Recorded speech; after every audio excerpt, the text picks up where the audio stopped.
Это у нас очередной эксперимент с посевом заброшек. Вот у нас березки тут растут, и среди березок растут горчицы белые. Вот березки, вот березки. Что здесь интересного? Это поле заброшка больше 15 лет. Березки это ерунда. Посреди поля у нас росли сосенки и елочки. Там 2-3 метра высотой. Их пришлось уже потрудиться, чтобы выкорчевывать.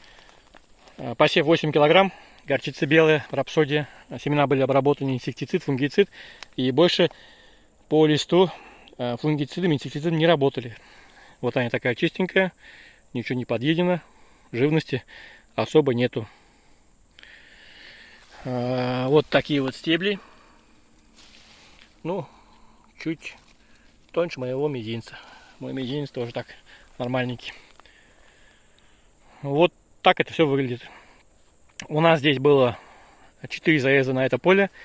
Первое, мы, получается, заехали глифосат 360 осенью.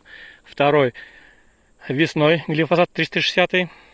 Третий, это у нас барнование легкими прутковыми барнами, чтобы сбить бурьян. Тут бурьян 2 метра стоял. Четвертый посев анкером 8 килограмм плюс карбамид 50 килограмм. И пятый, это обработка по двудольным сорнякам. Давайте сейчас полетаем, покажу вид сверху, как все это выглядит.